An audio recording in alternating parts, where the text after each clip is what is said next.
What's up? What's up? Happy Wednesday. It's Wednesday, right?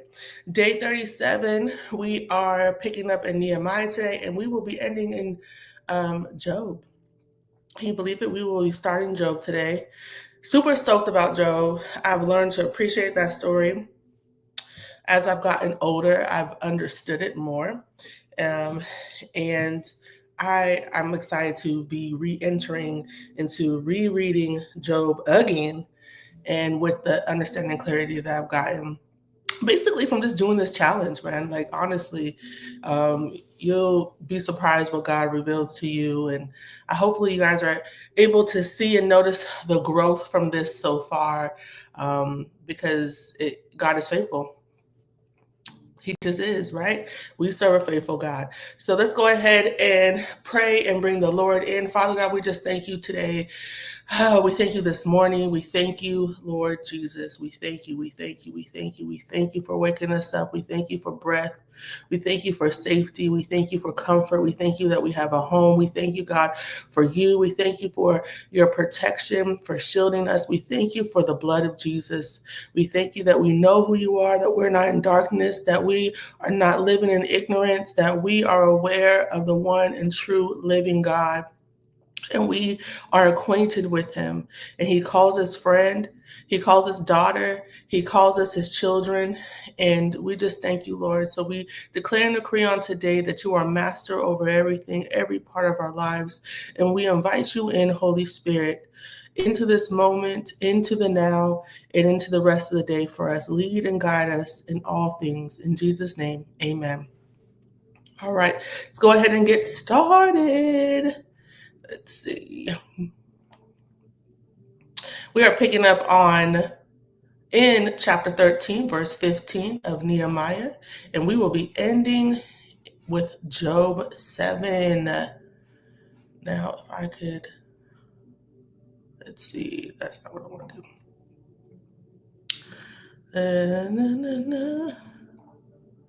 Add to the stage, and we want to do it this way. There we go. All right, verse 15. Let's see here.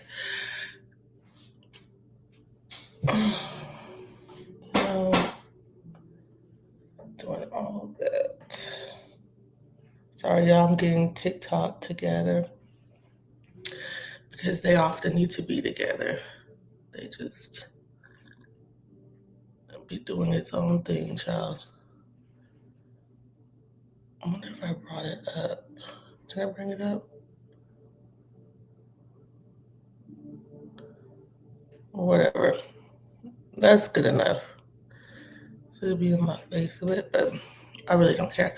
All right, so Nehemiah 13, verse 15. At that time, I saw people in Judah treading wine presses on the Sabbath. They were also bringing in stores of grain and loading them on donkeys, along with wine, grapes, and figs. All kinds of goods were being brought to Jerusalem on the Sabbath day. So I warned them against selling food on that day. The Tyrians living there were importing fish and all kinds of merchandise and selling them on the Sabbath to the people of Judah and Jerusalem. I rebuked the nobles of Judah and said to them, "What is this evil you are doing, profaning the Sabbath day? Didn't your ancestors do the same, so that our God brought all this disaster on us and on this city? And now you are rekindling his anger against Israel by profaning the Sabbath. When shadows begin to fall on the city gates of Jerusalem, just before the Sabbath, I gave orders that the city gates be closed and not opened until after the Sabbath. I posted some of my men at the gates so that no goods could enter during the Sabbath day. Once or twice, the merchants and those who sell all kinds of goods camped outside Jerusalem, but I warned them, 'Why are you camping in front of the wall? If you do it again, I'll use force against you.' After that, they did not come again on the Sabbath. Then I instructed the Levites to purify themselves and guard the city gates in order to keep the Sabbath day holy. Remember me for this also, my God, and look on with me compassion according to the abundance of your faithful love." In those days, I also saw Jews who had married women from Ashdod, Ammon, and Moab. Half of their children spoke the language of Ashdod or the language of one of the other peoples, but could not speak Hebrew. I rebuked them, cursed them, beat some of their men, and pulled out their hair. I forced them to take an oath before God and said, "You must not give your daughters in marriage to their sons, or take the daughters as wives for your sons or yourselves." Didn't King Solomon of Israel sin in matters like this?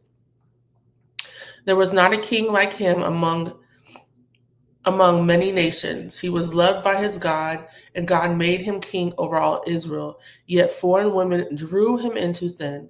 Why then should we hear about you doing all this terrible evil and acting unfaithfully against our God by marrying foreign women? Even one of the sons of Jehoiada, son of the high priest Eliashib, had become a son-in-law to Sanballat the Horonite. Ooh. So I drove him away from me. Remember them, my God, for defiling the priesthood as well as the covenant of the priesthood and the Levites. So I purified them from everything foreign and assigned specific duties to each of the priests and Levites. I also arranged for the donation of wood at the appointed times and for the first fruits. Remember me, my God, with favor. Come on, Nehemiah. That wraps up. We're going to go to Esther, and then we're gonna end in Job. This is today. Come on, y'all. Ah, man, I know once we're not far away from Psalms, because once we get into Psalms, then it's Proverbs, and then that to me is my timeline of like we're in there. We are in there. All right, Esther. Here we go. Let's talk about when Vashti angers the king, man. All right, chapter 1. These events took place during the days of Ahasuerus, who ruled 127 provinces from India to Kush. In those days, King Ahasuerus reigned from his royal throne in the fortress of Susa. He held a feast in the 3rd year of his reign for all his officials and staff, the army of Persia and Media, the nobles, and the officials from the provinces. He displayed the glorious wealth of his kingdom and the magnificent splendor of his greatness for a total of 180 days. At the end of this time, the king held a week-long banquet in the garden courtyard of the royal palace for all the people from the greatest to the least who were present in the fortress of Susa. White and blue linen hangings were fastened with fine white and purple linen cords to silver rods on marble columns. Gold and silver couches were arranged on a mosaic pavement of red feldspar, marble, mother of pearl, and precious stones. Drinks were served in an array of gold goblets, each with a different design. Royal wine flowed freely according to the king's bounty. The drinking was according to royal decree. There are no restrictions. The king had ordered every wine steward in his household to serve whatever each person wanted. Queen Vashti also gave a feast for the women of King Ahasuerus' palace. On the 7th day, when the king was feeling good from the wine, Ahasuerus commanded Mehuman, Biztha, Garbona, Bigtha, Abagtha, Zethar, and Carcass, the 7 eunuchs who personally served him, to bring Queen Vashti before him with her royal crown. He wanted to show off her beauty to the people and the officials because she was very beautiful. But Queen Vashti refused to come at the king's command that was delivered by his eunuchs. The king became furious, and his anger burned within him. The king consulted the wise men who understood the times, for it was his normal procedure to confer with experts in law and justice. The most trusted ones were Karshina, Shethar, Adamatha, Tarshish, Meres, Marcina, and Memucan. They were the 7 officials of Persia and Media, who had personal access to the king and occupied the highest positions in the kingdom. The king asked, according to the law, what should be done with Queen Vashti since she refused to obey King Ahasuerus' command that was delivered by the eunuchs? Memucan said in the presence of the king and his officials, Queen Vashti has wronged not only the king, but all the officials and the peoples who were in every one of King Ahasuerus' provinces. For the queen's actions will become public knowledge to all the women and cause them to despise their husbands and say, King Ahasuerus ordered Queen Vashti before him, but she did not come. Before this day is over, the noble women of Persia and Media will hear about the queen's act, and will say the same thing to all the king's officials, resulting in more contempt and fury. If it meets the king's approval, he should personally issue a royal decree. Let it be recorded in the laws of the Persians and the Medes, so that it cannot be revoked. Vashti is not to enter King Ahasuerus' presence, and her royal position is to be given to another woman who is more worthy than she. The decree the king issues will be heard throughout his vast kingdom. So all women will honor their husbands from the greatest to the least. The king and his counselors approved the proposal, and he followed Memucan's advice. He sent letters to all the royal provinces, to each province in its own script, and to each ethnic group in its own language, that every man should be master of his house and speak in the language of his own people. Chapter 2. Sometime later, when King Ahasuerus' rage had cooled down, he remembered Vashti, what she had done, and what was decided against her. The king's personal attendant suggested, let a search be made for beautiful young virgins for the king. Let the king appoint commissioners in each province of his kingdom so that they may gather all the beautiful young virgins to the harem at the fortress of Susa. Put them under the supervision of Haggai, the king's eunuch, keeper of the women, and give them the required beauty treatments. When the young woman who pleases the king will become queen instead of Vashti, then the young woman who pleases the king will become queen instead of Vashti. This suggestion pleased the king, and he did accordingly. In the fortress of Susa, there was a Jewish man named Mordecai, son of Jair, son of Shimei, son of Kish, a Benjamite.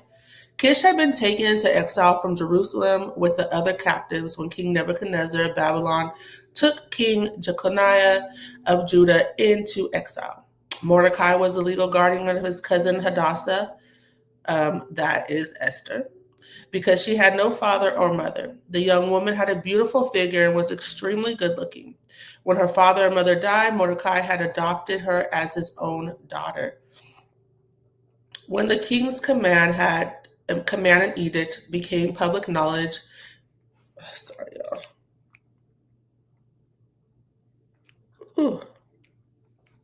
All right. When the king's command and edict became public knowledge, and when young men were gathered at the fortress of Susa under Haggai's supervision, Esther was taken to the palace and to the supervision of Haggai, keeper of the women. The young woman pleased him and gained his favor so that he accelerated the process of the beauty treatments and the special diet that she received. He assigned 7 hand-picked female servants to her from the palace and transferred her and her servants to the harem's best quarters. Esther did not reveal her ethnicity or her family background because Mordecai had ordered her not to make them known. Every day, Mordecai took a walk in front of the harem's courtyard to learn how Esther was doing and to see what was happening to her. During the year before each young woman's turn to go to King Ahasuerus, the harem regulation required her to receive beauty treatments with oil of myrrh for 6 months, and then with perfumes and cosmetics for another 6 months. When the young woman would go to the king, she was given whatever she requested to take with her from the harem to the palace. She would go in the evening and the morning. She would return to a second harem under the supervision of King Eunuch Shagaza, keeper of the concubines. She never went to the king again unless he desired her and summoned her by name. Esther was the daughter of Abihail, the uncle of Mordecai, who had adopted her as his own daughter. When her turn came to go to the king, she did not ask for anything except what Haggai, the king's eunuch, keeper of the women, suggested. Esther gained favor in the eyes of everyone who saw her. She was taken to King Ahasuerus in the palace in the 10th month, the month Tebeth, in the 7th year of his reign. The king loved Esther more than all the other women. She won more favor and approval from him than did any of the other virgins. He placed a royal crown on her head and made her queen in place of Vashti. The king held a great banquet for all his officials and staff. It was Esther's banquet. He freed his provinces from tax payments and gave gifts worthy of the king's bounty. When the virgins were gathered a second time, Mordecai was sitting at the king's gate. Esther still did not reveal her family background or her ethnicity, as Mordecai had directed. She obeyed Mordecai's orders, as she always had while he raised her. During those days when Mordecai was sitting at the king's gate, Bigthan and Teresh, two of the king's eunuchs, who guarded the entrance, became infuriated and planned to assassinate King Ahasuerus. When Mordecai learned of the plot, he reported it to Queen Esther, and she told the king on Mordecai's behalf. When the report was investigated and verified, both men were hanged at the gallows. This event was recorded in the historical record in the king's presence. Chapter 3. After all this took place, King Ahasuerus honored Haman, son of Hammedatha the Agagite. He promoted him in rank and gave him a higher position than all the other officials. The entire royal staff at the king's gate bowed down and paid homage to Haman because the king had commanded this to be done for him. But Mordecai would not bow down or pay homage. The members of the royal staff at the king's gate asked Mordecai, "Why are you disobeying the king's command?" When they have warned him day after day and he still would not listen to them, he told Haman in order to see if Mordecai's actions would be tolerated, since he had told them he was a Jew. When Haman saw that Mordecai was not bowing down or paying him homage, he was filled with rage. And when he learned of Mordecai's ethnic identity, it seemed repugnant to Haman to do away with Mordecai alone. He planned to destroy all of Mordecai's people, the Jews, throughout Ahasuerus' kingdom. In the first month, the month of Nisan, in King Ahasuerus' 12th year, the pur, that is the lot, was cast before Haman for each day in each month, and it fell on the 12th month, the month of Adar. Then Haman informed King Ahasuerus, "There is one ethnic group scattered throughout the peoples in every province of your kingdom, keeping themselves separate. The laws are different from everyone else's, and they do not obey the king's laws. It is not in the king's best interest to tolerate them. If the king approves, let an order be drawn up authorizing their destruction, and I will pay 375 tons of silver to the officials for deposit in the royal treasury." The king removed his signet ring from his hand and gave it to Haman, son of Hammedatha the Agagite, the enemy of the Jews. Then the king told Haman, "The money and people are given to you to do with as you see fit." The royal scribes were summoned on the 13th day of the first month, and the order was written exactly as Haman commanded. It was intended for the royal satraps, the governors of each of the provinces, and the officials of each ethnic group, and written for each province in its own script, and to each ethnic group in its own language. It was written in the name of King Ahasuerus and sealed with the royal signet ring. Letters were sent by couriers to each of the royal provinces telling the officials to destroy, kill, and annihilate all the Jewish people, young and old, women and children, and plunder their possessions on a single day, the 13th day of Adar, the 12th month. A copy of the text, issued as law throughout every province, was distributed to all the people so that they might get ready for that day.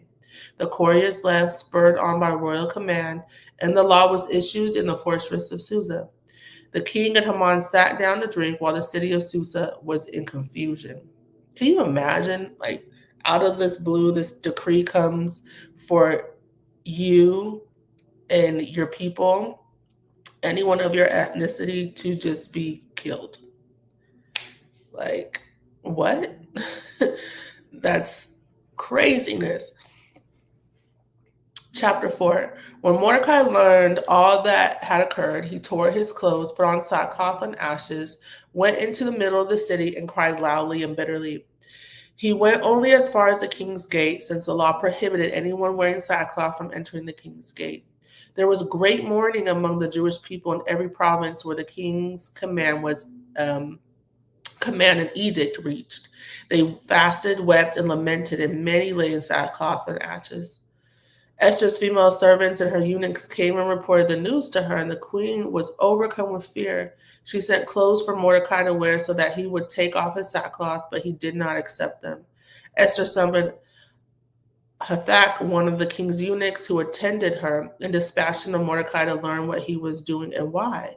So Hathach went out to Mordecai in the city square in front of the king's gate. Mordecai told him everything that had happened, as well as the exact amount of money Haman had promised to pay the royal treasury for the slaughter of the Jews. Mordecai also gave him a copy of the written decree issued in Susa, ordering their destruction, so that Hathach might show it to Esther, explain it to her, and command her to approach the king, implore his favor, and plead with him personally for her people. Hathach came and repeated Mordecai's response to Esther. Esther spoke to Hathach and commanded him to tell Mordecai, all the royal officials and the people of the royal provinces know that one law applies to every man or woman who approaches the king in the inner courtyard and who has not been summoned, the death penalty, unless the king extends the gold scepter, allowing that person to live. I have not been summoned to appear before the king for the last 30 days. Esther's response was reported to Mordecai. Mordecai told the messenger to reply to Esther, don't think that you will escape the fate of all the Jews because you were in the king's palace. If you keep silent at this time, relief and deliverance will come to the Jewish people from another place, but you and your father's family will be destroyed. Who knows, perhaps you have come to the royal position for such a time as this. Esther sent this reply to Mordecai, go and assemble all the Jews who can be found in Susa and fast for me. Don't eat or drink for 3 days, night or day. I and my female servants will also fast in the same way. After that, I will go to the king, even if it is against the law. If I perish, I perish. So Mordecai went and did everything Esther had commanded him. Chapter 5. On the third day, Esther dressed in her royal clothing and stood in the inner courtyard of the palace facing it. The king was sitting on his royal throne in the royal courtroom facing its entrance. As soon as the king saw Queen Esther standing in the courtyard, she gained favor with him. The king extended the gold scepter in his hand toward Esther, and she approached and touched the tip of the scepter. What is it, Queen Esther? The king asked her. Whatever you want, even to half the kingdom, will be given to you. If it pleases the king, Esther replied, may the king and Haman come today to the banquet I have prepared for them. The king said, hurry and get Haman so we can do as Esther has requested. So the king and Haman went to the banquet Esther had prepared. While drinking the wine, the king asked Esther, Esther, whatever you ask will be given to you. Whatever you want, even to half the kingdom, will be done. Esther answered, this is my petition and my request. If I have found favor in the eyes of the king, and if it pleases the king to grant my petition and perform my request, may the king and Haman come to the banquet I will prepare for them. Tomorrow I will do what the king has asked. That day Haman left full of joy and in good spirits. But when Haman saw Mordecai at the king's gate, and Mordecai didn't rise or tremble in fear at his presence, Haman was filled with rage towards Mordecai. Yet Haman controlled himself and went home. He sent for his friends and his wife Zeresh to join him. When Haman described for them his glorious wealth and his many sons, then Haman described for them his glorious wealth and his many sons. He told them all how the king had honored him and promoted him in rank over the other officials and the royal staff. What's more, Haman added, Queen Esther invited no one but me to join the king at the banquet she had prepared. I am invited again tomorrow to join her with the king. Still, none of this satisfies me when I see Mordecai, the Jew, sitting at the king's gate all the time. His wife Zeresh and all his friends told him, have them build a gallows 75 feet tall. Ask the king in the morning to hang Mordecai on it. Then go to the banquet with the king and enjoy yourself. The advice pleased Haman, so he had the gallows constructed. My gosh. Chapter 6. That night, sleep escaped the king, so he ordered the book recording daily events to be brought and read to the king. They found the written report of how Mordecai had informed on Bigthana and Teresh, two of the king's eunuchs who guarded the entrance, when they planned to assassinate King Ahasuerus. The king inquired, what honor and special recognition have been given to Mordecai for this act? Oh my gosh, y'all. Can you imagine? Someone is planning to kill you, take your life, and in the nick of time, God presses upon the main person, the person who has authority, the king's heart, to intercede in a way that he doesn't even know he's going to intercede. This is only what God can do. Like God is such an on-time God. This is wild. The king's personal attendants replied, nothing has been done for him. The king asked, who is in the court? Now Haman was just entering the outer court of the palace to ask the king to hang Mordecai on the gallows he had prepared for him. The king's attendants answered him, Haman is there, standing in the court. Have him enter, the king ordered. Haman entered, and the king asked him, what should be done for the man the king wants to honor? Haman thought to himself, who is it the king would want to honor more than me? This is what this man thought to himself. Haman told the king, for the man the king wants to honor, have them bring a royal garment that the king himself has worn, and a horse the king himself has ridden, which has a royal crown on its head. Put the garment and the horse under the charge of one of the king's most noble officials. Have them clothe the man the king wants to honor, parade him on the horse through the city square, and call out before him, this is what is done for the man the king wants to honor. So Haman is thinking about himself being this one person that the king wants to honor, not knowing, no, it's the man that you want to kill. The king told Haman, hurry and do just as you proposed. Take a garment and a horse for Mordecai, the Jew, who is sitting at the king's gate. Do not leave out anything you have suggested. So Haman took the garment and the horse. He clothed Mordecai and paraded him through the city square, calling out before him, this is what is done for the man the king wants to honor. Then Mordecai returned to the king's gate, but Haman hurried off for home, mournful and with his head covered. Haman told his wife Zeresh and all his friends everything that had happened.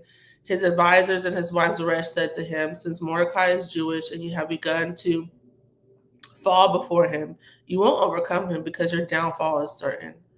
While they were still speaking with him, the king's eunuchs arrived and rushed Haman to the banquet Esther had prepared. Chapter 7. The king and Haman came to feast with Esther the queen. Once again on the second day while drinking wine, the king asked Esther, Queen Esther, whatever you ask will be given to you. Whatever you seek, even to half the kingdom, will be done. Queen Esther answered, if I have found favor with you, your majesty, and if the king is pleased, spare my life, this is my request. And spare my people, this is my desire. For my people and I have been sold to destruction, death, and annihilation. If we had merely been sold as male and female slaves, I would have kept silent. Indeed, the trouble wouldn't be worth burdening the king. King Ahasuerus spoke and asked Queen Esther, who is this, and where is the one who would devise such a scheme? Esther answered, the adversary and enemy is this evil Haman. Haman stood terrified before the king and queen.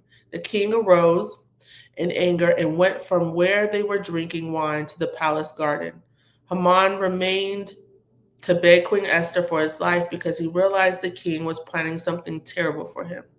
Just as the king returned from the palace garden to the banquet hall, Haman was falling on the couch where Esther was reclining. The king exclaimed, would he actually violate the queen while I am in the house? As soon as the statement left the king's mouth, they covered Haman's face. Harbona, one of the king's eunuchs, said, there is a gallows 75 feet high, tall, at Haman's house that he made for Mordecai, who gave the report that saved the king. The king said, hang him on it. They hanged Haman on the gallows he had prepared for Mordecai. Then the king's anger subsided. Chapter 8. That same day, King Ahasuerus awarded Queen Esther the estate of Haman, the enemy of the Jews. Mordecai entered the king's presence because Esther had revealed her relationship to Mordecai. The king removed his signet ring he had recovered from Haman and gave it to Mordecai, and Esther put him in charge of Haman's estate. Then Esther addressed the king again. She fell at his feet, wept, and begged him to revoke the evil Haman the Agagite and his plot he had devised against the Jews. The king extended the gold scepter toward Esther, so she got up and stood before the king. She said, if it pleases the king, and I have found favor with him, if the matter seems right to the king and I am pleasing in his eyes, let a royal edict be written. Let it revoke the documents the scheming Haman, son of Hammedatha the Agagite, wrote to destroy the Jews who are in all the king's provinces. For how could I bear to see the disaster that will come on my people? How could I bear to see the destruction of my relatives? King Ahasuerus said to Esther the queen and to Mordecai the Jew, look, I have given Haman's estate to Esther, and he was hanged on the gallows because he attacked the Jews. Write in the king's name whatever pleases you concerning the Jews, and seal it with the royal signet ring. A document written in the king's name and sealed with the royal signet ring cannot be revoked. On the 23rd day of the third month, that is the month Sivan, the royal scribes were summoned. Everything was written exactly as Mordecai commanded for the Jews to the satraps, the governors, and the officials of the 127 provinces from India to Kush. The edict was written for each province in its own script, for each ethnic group in its own language, and to the Jews in their own script and language. Mordecai wrote in King Ahasuerus' name and sealed the edicts with a royal signet ring. He sent the documents by mounted couriers who rode fast horses bred in the royal stables.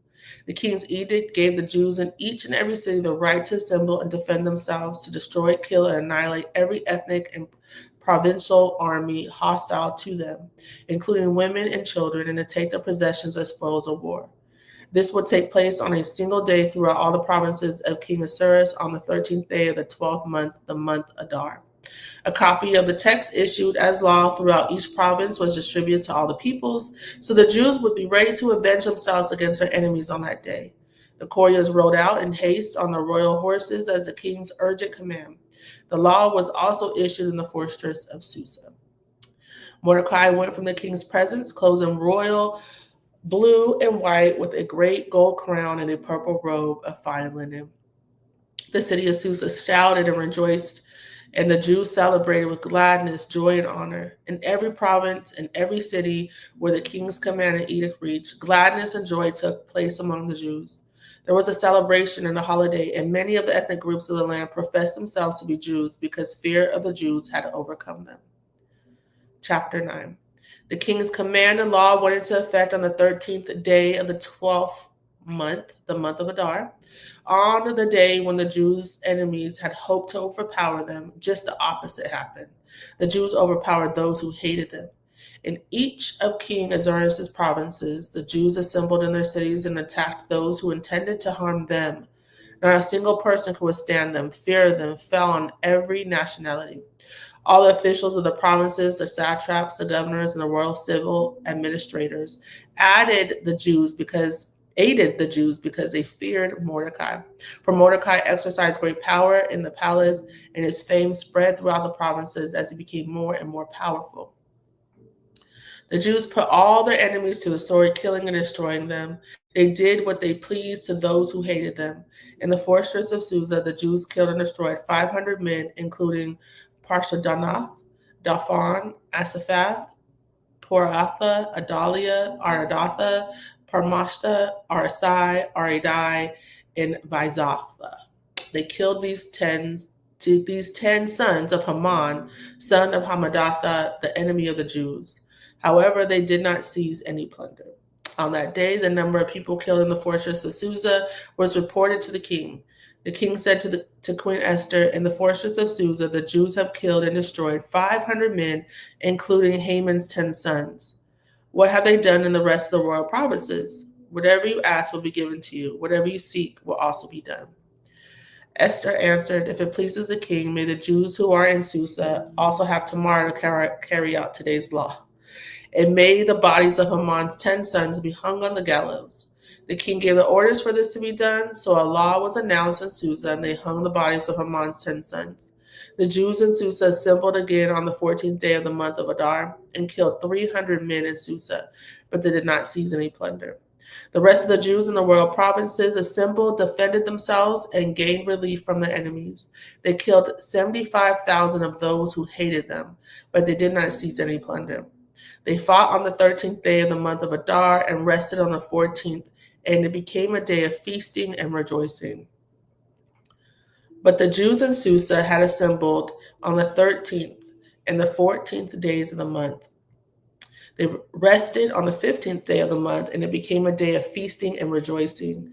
This explains why the rural Jews who live in villages observe the 14th day of the month of Adar as a time of rejoicing and feasting. It is a holiday when they send gifts to one another. Mordecai recorded these events and sent letters to all the Jews in all of King Ahasuerus' provinces, both near and far.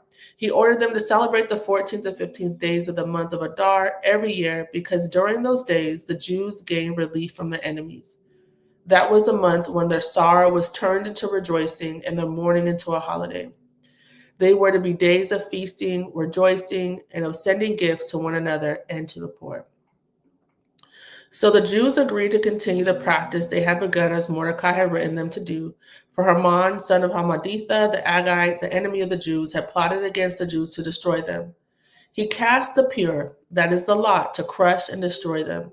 But when the matter was brought before the king, he commanded by letter that the evil plan Haman had devised against the Jews return to his own head, and that he should be hanged with his sons on the gallows. Ooh, oh my gosh, y'all, y'all. The plan of your enemy will be turned against him, bro. You can't, it is. I was just having a discussion with my daughter the other day. And without going into much detail, she was done wrong. She was done wrong. And I was like, man, when you are God's child, vengeance really is his, and he will have his way. And I'm just like, anybody who messes with a child of God, there's nothing we need to do, because vengeance, you are in fact offending him when you offend his children. And we worked through the pain, and we're still working through some of it, because it was clear that God allowed this to happen, and for a reason. And I said, this is totally God for this all of a sudden just to happen the way it did. I said, but you will see that vengeance is his. He will take care of you. He will just take care of you. You keep your head up, and you know that he has you through this. And sure enough, a couple of days later, she was blessed. She was blessed, like blessed, immediately blessed. And I was like, man, woe to the person whose heart was hardened towards her, because there's nothing you know what I'm saying? It's like, God, I pray that you don't come too hard on them. You know what I'm saying? Just to see, this is how God is. If you've been reading with me this whole Old Testament, you have seen how God has protected and shielded his children. And those who have done wrong to them, he has really took vengeance out on his own. There's his own plan to handle them that has nothing to do with us, because when you are his child, you offend him when you offend them. And you're seeing that here, that what Haman planned for evil, God was like, you're planning this evil against my people, against my children, but I'm actually going to turn this around on you.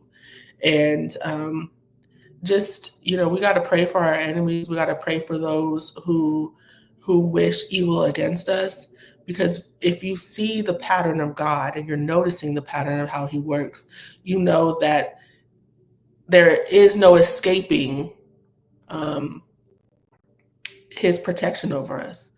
And we got to pray that they will, turn from their wicked ways, and that they will turn their hearts towards God. You know what I'm saying? Like, that's just the truth, man. I've seen it happen in my life. I'm 42 years old. I've seen it happen, been in situations where, been fully innocent and done wrong. And it may not happen then, but it could happen a couple of years later. Like, see, you gotta, man, just don't mess with God's people. That's all I gotta say. Just don't mess with his children. He loves us very, very, very much. And we don't wish evil against people. We don't wish that against anybody. But we hope that they come into the acceptance of God. They repent for that. They acknowledge their wrongs. And man, this right here, God just doesn't play about his children. He loves us so much. He really does. And we got to know that, and we got to walk in that, and have confidence in that. So, all right, let's see here. Verse 25. But when the matter was brought before the king, he commanded by letter that the evil plan Haman had devised against the Jews return on his own head, and that he should be hanged with his sons on the gallows. For this reason, these days are called Purim, from the word pure, because of all the instructions in this letter, as well as what they had witnessed and what had happened to them. The Jews bound themselves, their descendants, and all who joined with them to a commitment that they would not fail to celebrate these 2 days each and every year, according to the written instructions and according to the time appointed.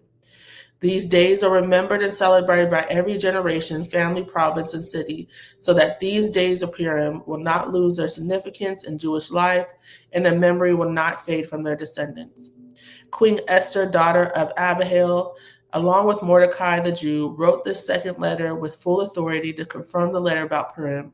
He sent letters with assurance of peace and security to all the Jews who were in the 127 provinces of the kingdom of Asuris in order to confirm these days of Purim at the proper time, just as Mordecai the Jew and Esther the queen had established them, and just as they had committed themselves and their descendants to the practices of fasting and lamentation.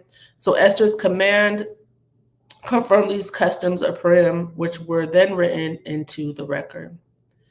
Chapter 10. King Asuerus imposed a tax throughout the land, even to the farthest shores.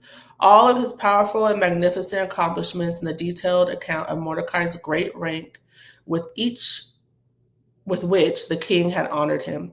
They had not been written in the book of the historical events of the kings of Media and Persia. Mordecai the Jew was second only to King Asuerus.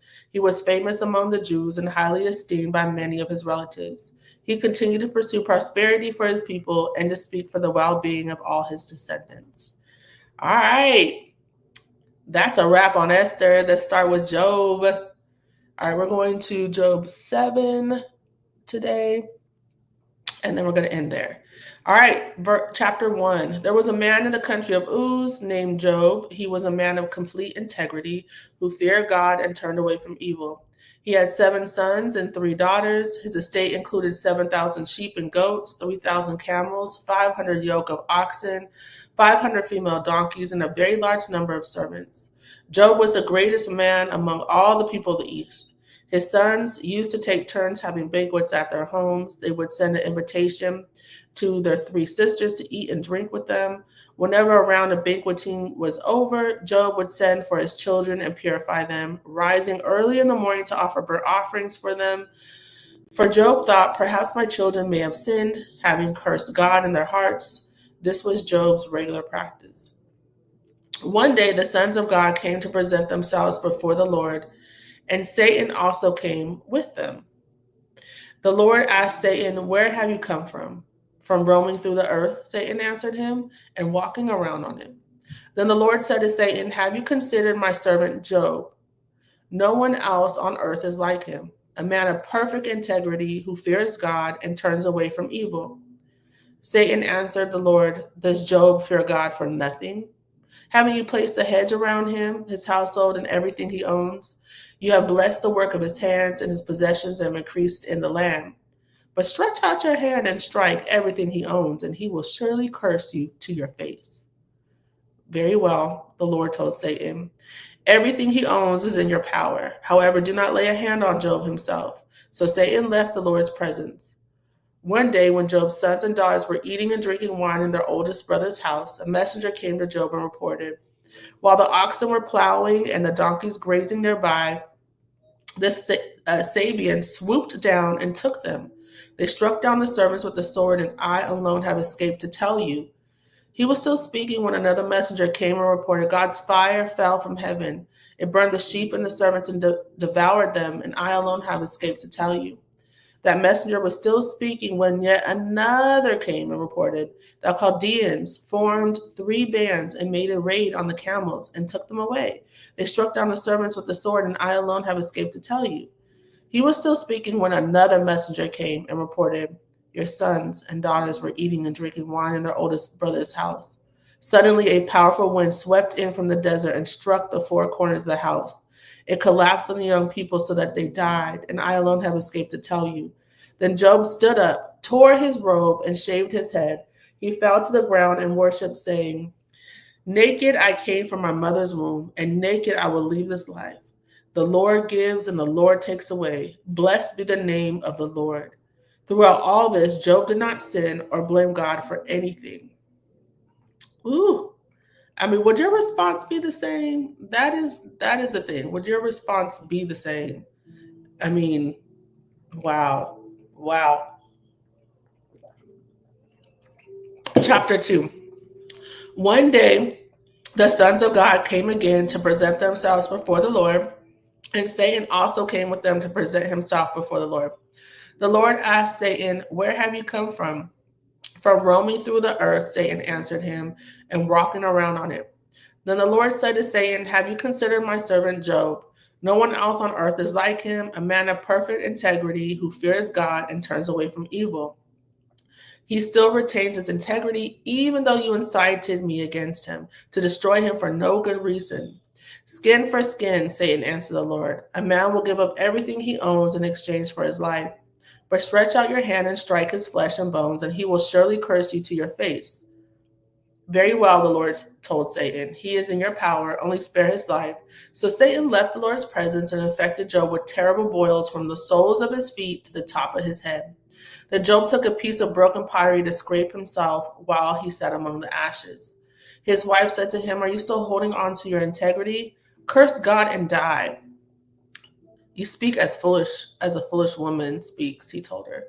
"Should we accept only God from God and not adversity?" Throughout all this, Job did not sin in what he said. Now when Job's three friends, Eliphaz the Temanite, Bildad the Shuhite, and Zophar the Naamathite, heard about all this adversity that had happened to him, each of them came from his house. They met together to go and sympathize with him and comfort him.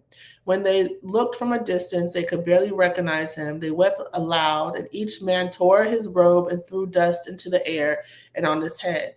Then they sat on the ground with him 7 days and nights. But no one spoke a word to him because they saw that his suffering was very intense.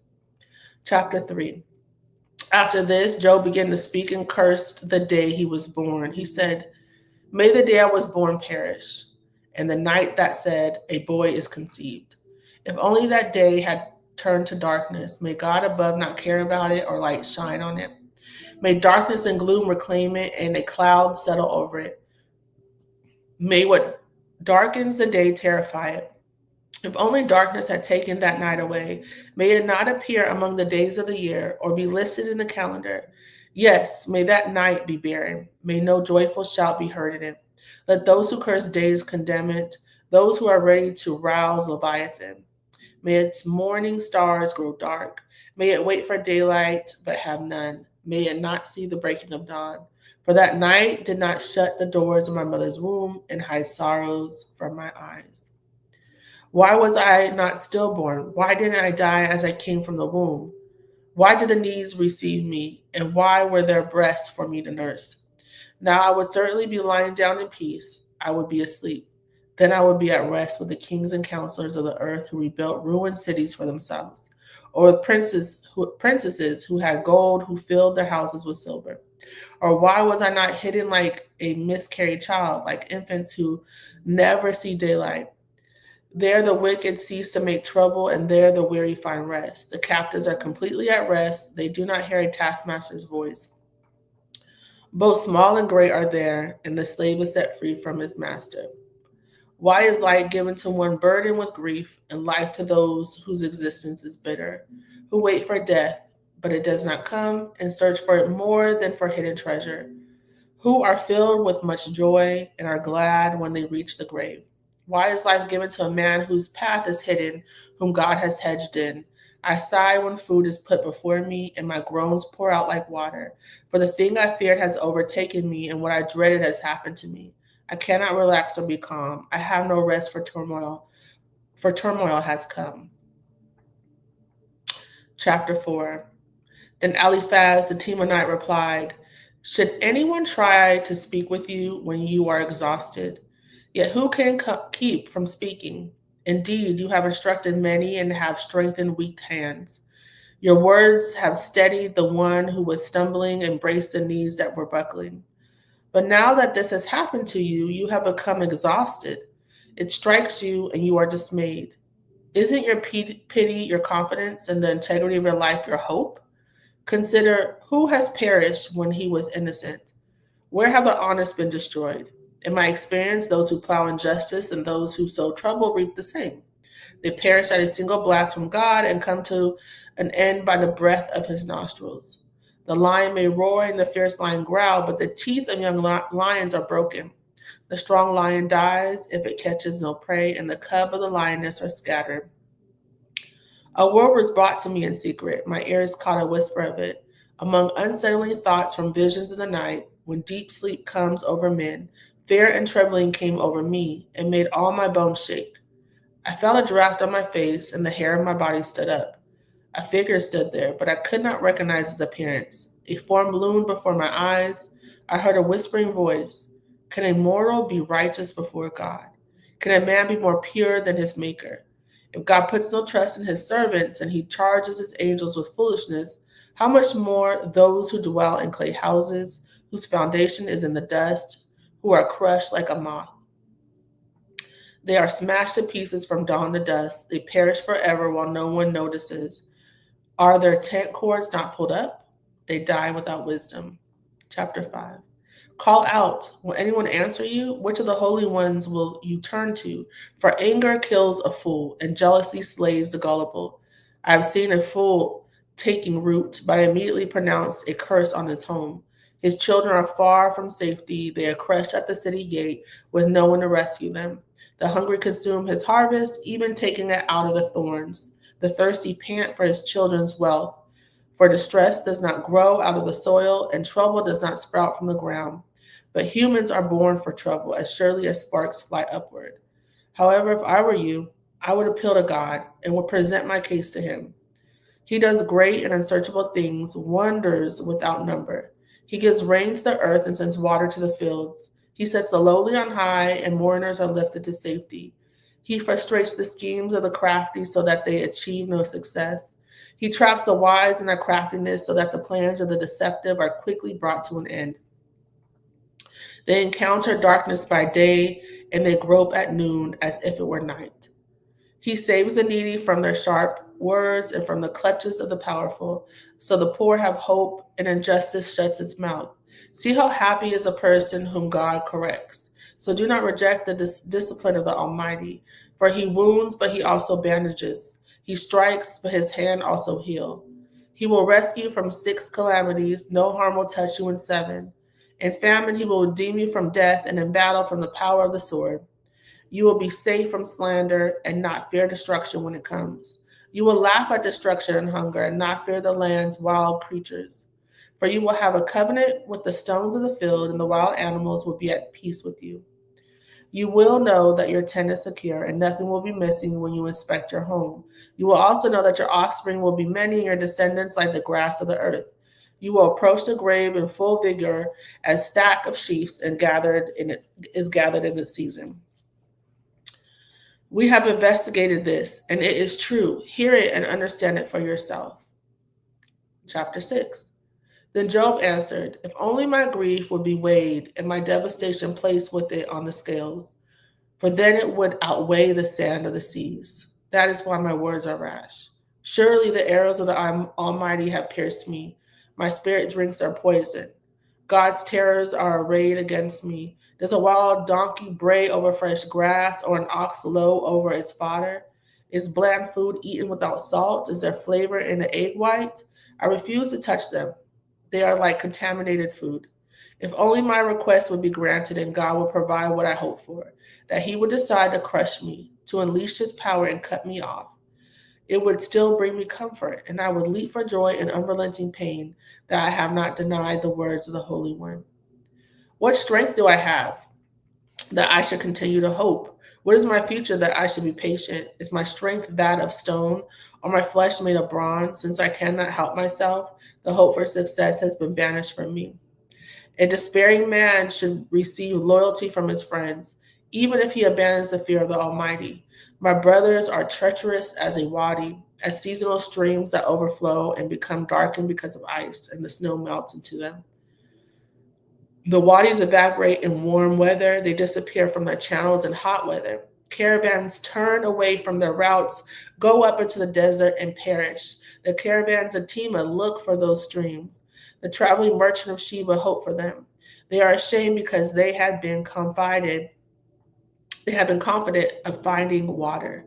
When they arrive there, they are disappointed. So this is what you have now become to me. When you see something dreadful, you are afraid.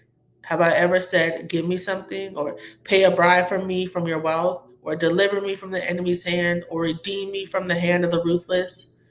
Teach me, and I will be silent. Help me understand what I did wrong. How painful honest words can be. But what does your rebuke prove? Do you think that you can disprove my words, or that a despairing man's words are mere wind? No doubt you would cast lots for a fatherless child and negotiate a price to sell your friend. But now, please look at me. I will not lie to your face. Reconsider, don't be unjust. Reconsider my righteousness is still the issue. Is there injustice on my tongue, or can my palate not taste disaster? Chapter 7. Isn't each person consigned to forced labor on earth? Are not his days like those of a hired worker? Like a slave, he longs for shade.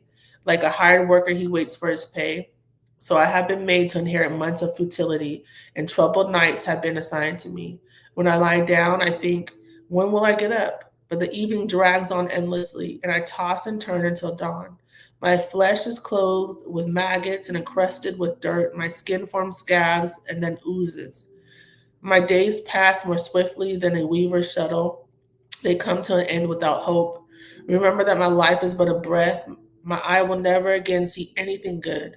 The eye of anyone who looks on me will no longer see me. Your eyes will look for me, but I will be gone. As a cloud fades away and vanishes, so the one who goes down to Sheol will never rise again. He will never return to his house. His hometown will no longer remember him. Therefore, I will not restrain my mouth. I will speak in the anguish of my spirit. I will complain in the bitterness of my soul. Am I the sea or a sea monster that you keep me under guard?